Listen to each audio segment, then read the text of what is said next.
우리 운동에 대해서, 패턴에 대해서 우리 1학년 때 배웠던 여러 가지 끝부분에 힘과 운동과의 관계를 잠깐 배웠잖아? 물체가 운동 방향이 오른쪽이야. 이 운동 방향이 오른쪽인 물체에다가 내가 이렇게 힘을 가하면, 자, 얘는 속력과 방향 뭐만 바뀐다?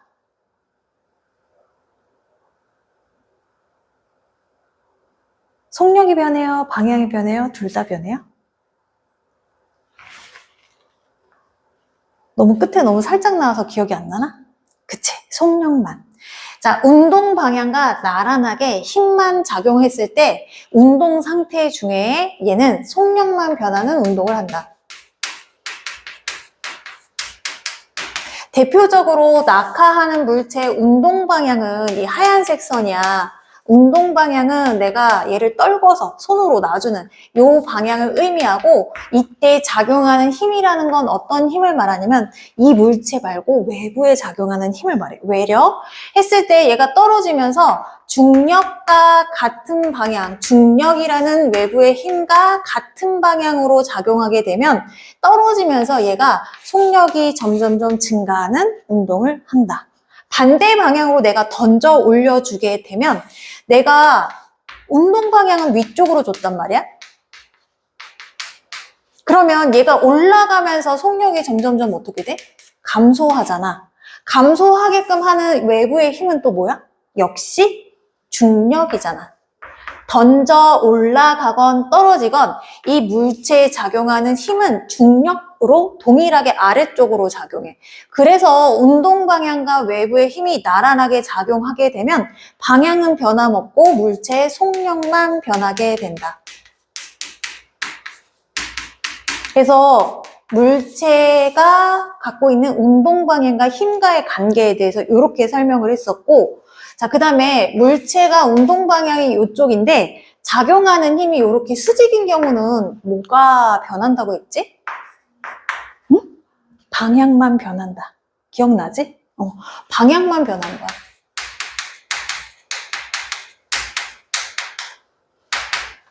자, 그러면 대표적인 운동이 뭔 운동이었지? 진자, 실끝에 추름에 대고 빙글빙글 돌리는 요게 진자 운동이었는데, 여기 이 물체가 운동하는 방향을 확인하고 싶으면 자꾸 빙글빙글 돌리다가 얘를 어느 지점에서 손을 놔버리면 돼. 놨을 때 얘가 날아가는 방향을 보면 얘 여기에서 이렇게 회전하고 있었다라고 하면 이 원 중심의 수직으로 이 선을 뭐라고 하지? 원의 접선 방향이라고 하지? 여기에선 여기, 여기에서는 여기, 여기에선 여기 해서 매 순간 얘네가 갖고 있는 운동 방향이 한 번도 일치하지 않고 매 순간 방향이 변하는 운동을 한다. 이때 얘한테 작용하는 이 원운동을 유지시켜주는 힘은 무슨 힘이라고 하더라?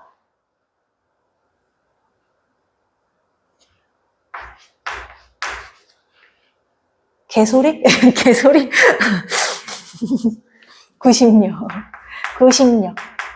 90력이야. 원 중심에 당겨주는 힘이지, 이거 마치 인공위성이 지구 주변을 빙글빙글 도는 거하고 같은 거야.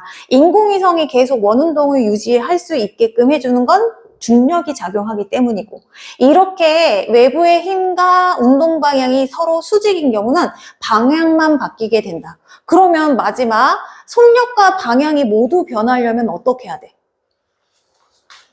그치. 속력과 방향이 모두 변하려면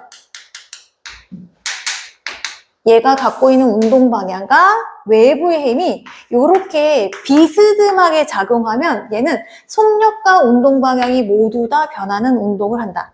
대표적으로 바이킹이 그랬고, 내가 비스듬히 차어 올린 축구공, 그리고 활도 내가 화살을 비스듬히 이렇게 쏘면 이렇게 포물선 형태로 얘네가 이렇게 간단 말이야.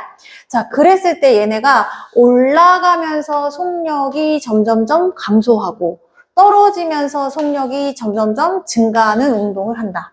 그래서 올라간다. A, B, C 각 지점에 작용하는 힘의 방향은 어디야? 모두 다 역시 아래로 동일하게 중력이라는 외부 힘이 작용하는 거야. 근데 자, 얘가 갖고 있는 운동 방향은 어디야? 원의 접선 방향, 포물선에서도 역시 접선 방향으로 매 순간 운동 방향이 바뀐단 말이지. 속력이 변하고 방향도 바뀌니까 얘는 모두 다 변하는 운동이라고 하는 거지. 자, 그랬을 때 얘네가 자, 방향과 속력이 변하는데 요걸 갖다가 수직, 연직 방향의 속력하고 수평 방향의 속력을 분리해서 우리가 분해해서 힘의 운동 상태를 볼 거야. 자, 그랬을 때 일단 수직 방향으로 올라가는 얘네들의 이 위치를 한 곳에 일직선으로 놓을 거야. 가장 낮은 곳에는 요게 있을 거고, 두 번째에는 여기 있을 거고, 세 번째는 여기 있을 거고, 가장 높이는 요렇게 있을 거야.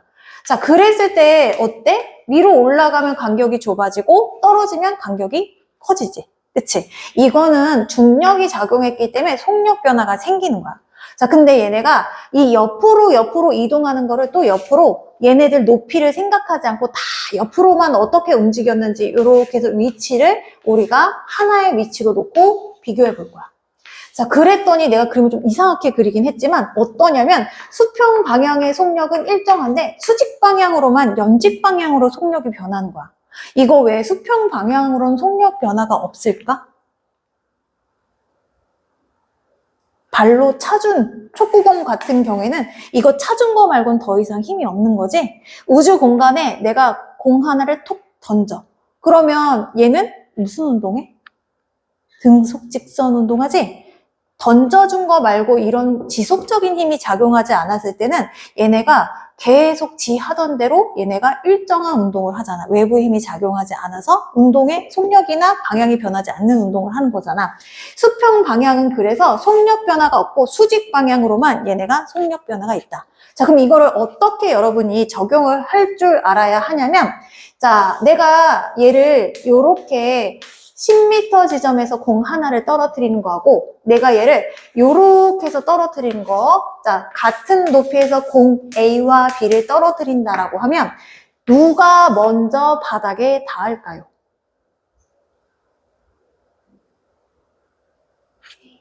A? 서혁이는?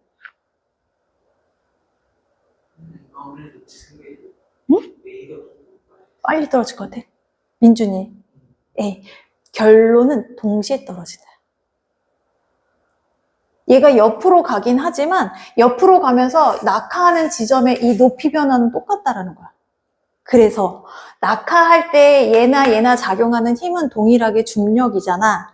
그렇기 때문에 얘네가 옆으로 가는 거를 제외하고 수직 높이로 따지면 바닥에 닿는 시간은 동일하다는 거야. 응? 이걸 그래서 얘기하는 거야. 그지? 자, 여기서 누가 먼저 바닥에 떨어진다, 안 떨어진다를 우리는 속력 변화라고 표현을 하거든? 자, 그러면 속력 변화는 무엇과 관계가 있을까? 어떤 실험을 하냐면, 자, 빗면에다가 가벼운 탁구공을 놓고 옆에, 자, 헤어드라이어? 요거에 바람을 슝 보내줄 거야. 자, 그랬을 때 속력 변화? 운동 상태 변화?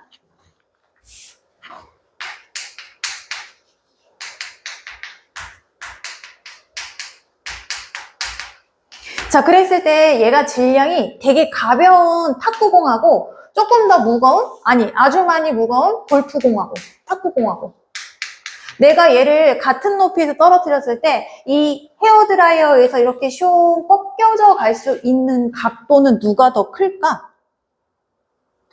탁구공. 그치? 방향이 바뀌려면 똑같은 힘이 작용했을 때 질량이 작을수록 운동 상태 변화가 더 크게 나타나는 거지.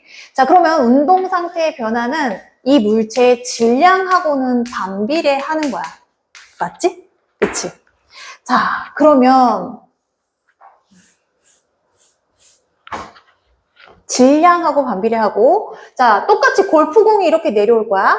바람이 1단계인 거고 바람이 3단계인 거고 누가 더 많이 휘어가? 3단계 당연하지? 그치?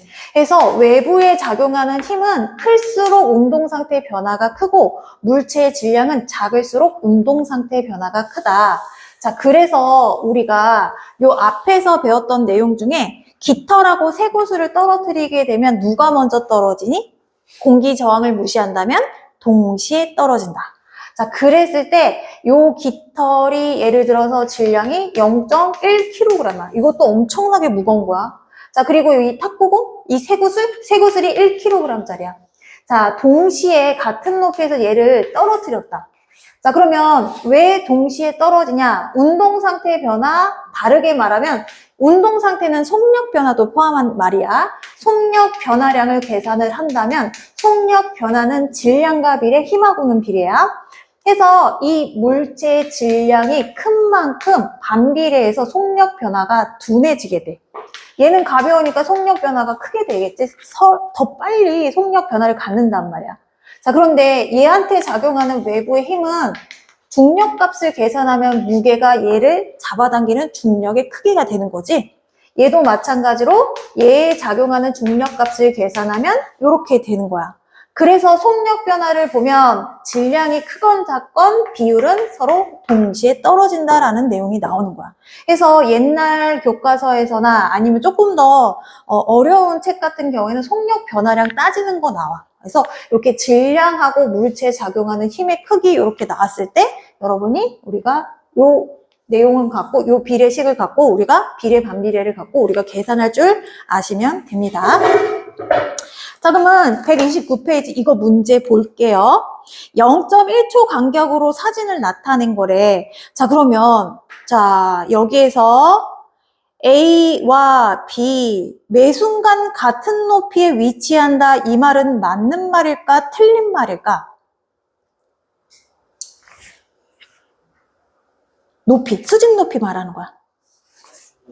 A하고 B는 같은 높이야. 대신 B는 슬금슬금 옆으로 가면서 떨어지는 거야. 그치? 그래서 기억은 정답이고 수평 방향으로 일정한 크기의 힘을 받는다. 맞아? 아닌데. 만약에 힘을 받으면 속력 변화가 있어야 돼. 운동 상태 변화가 있어야 돼. 근데 얘는 옆으로는 등속 운동을 하잖아. 그치? 등속 운동을 한다라는 건 힘이 작용하지 않는다는 증거야. 힘이 정말 없어서가 아니라 알짜 힘이 0인 걸 말하는 거야. 그래서 니은이 땡이고 A, B 작용하는 지구 중력의 크기와 방향이 같다. 맞지? 그치? 자, 요것이 그 앞에 운동과 관련된 내용이었고요. 자, 그 다음에 우리 페이지 130페이지에 일가 에너지.